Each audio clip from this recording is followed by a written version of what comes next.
Hello, কেমন আছো সবাই? আশা করছি সবাই খুব ভালো আছো। তো আমিও রেডি হয়ে গেছি। দেখতেই পাচ্ছ, যাচ্ছি আমরা বাসে করে। আমরা যাচ্ছি একটা বিয়ে বাড়িতে। পাপা আমাদের বাসে ওঠাতে এসেছে। ওইদিকে অভি, আমি আর ইভান, আর এদিকে আমার মা বসেছে। আমি আর অভি, ইভান এই ফাঁকে একটু ছবি তোলার চেষ্টা করছি। অনেক দিন পর এই বিয়ে বাড়িটা পেয়েছি। আমরা চলেছি আস্তে আস্তে। NH-34 ধরলাম। কৃষ্ণনগর থেকে যেতে প্রায় 2 ঘন্টা লাগবে। সামনেই আছে জলঙ্গি নদীর ব্রিজ। এই যে এইটা হচ্ছে জলঙ্গি নদীর ব্রিজ।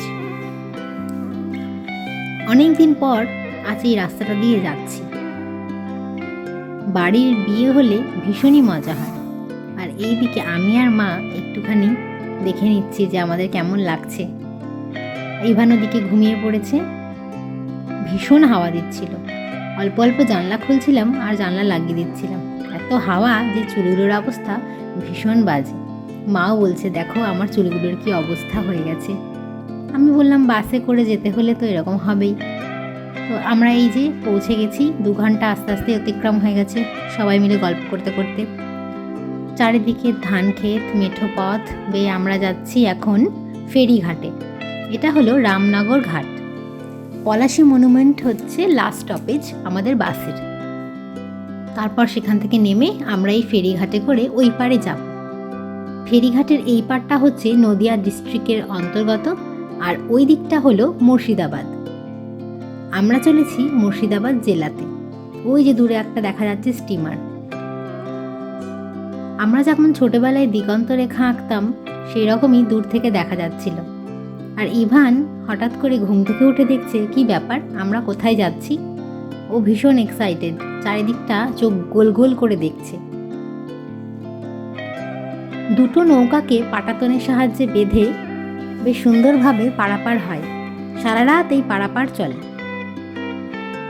তো আমরা চারিদিকে দেখতে দেখতে সবুজের সমারোহ পৌঁছে যাচ্ছি আস্তে আস্তে। নৌকা ছেড়ে গেছে।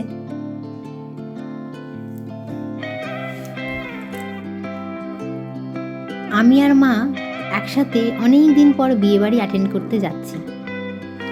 মায়ের বোনের বিয়ে, মানে মামা তো বোনের বিয়ে, আর আমার সম্পর্কে মাসি হলেও আমরা পিঠোপিঠি বলতে পারো।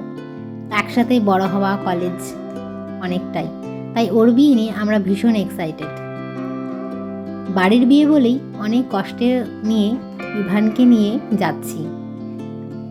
কষ্ট মানে এই যে লাগেজ, তারপর ইভানকে ট্যাকল করা, এসব ভেবে। ইভানের চুলটা দেখলে নাকি তোমরা, পুরো ম্যাগি হয়ে গেছে।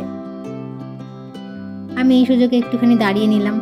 অভি বলছে মা ভয় পাচ্ছে, তবুও বেশ ভালো লাগছে। আমাদের নৌকা আস্তে আস্তে চলেছে ওই পারের দিকে। ওই পার থেকে আবার টোটো করে আমরা পৌঁছে যাব।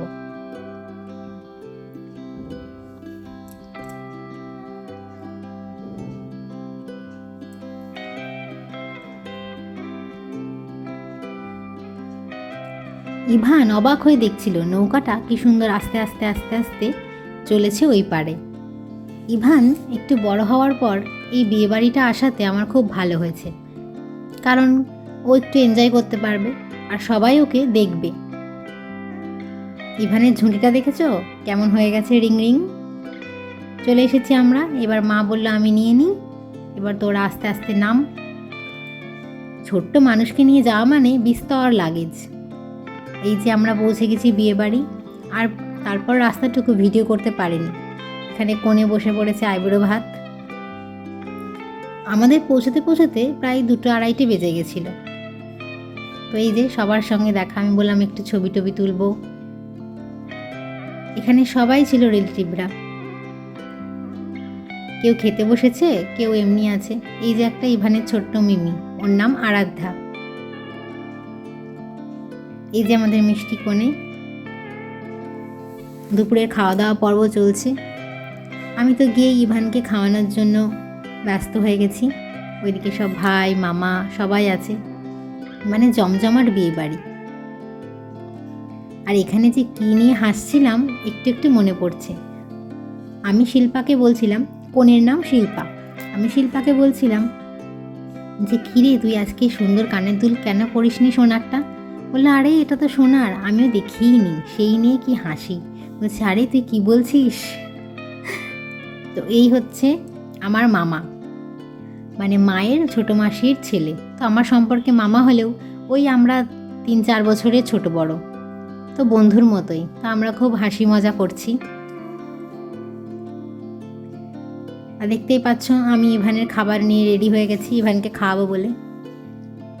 এদিকে আমার বোন ব্যস্ত হয়ে গেছে কনের সাজ নিয়ে, কারণ ওর মাথার ফুলটা খুলে যাচ্ছিল। আমি বললাম না না, সাজ খুলবি না এখন, আমি ইভানকে খাইয়ে নিই, তারপর কয়েকটা ছবি টবি তুলব।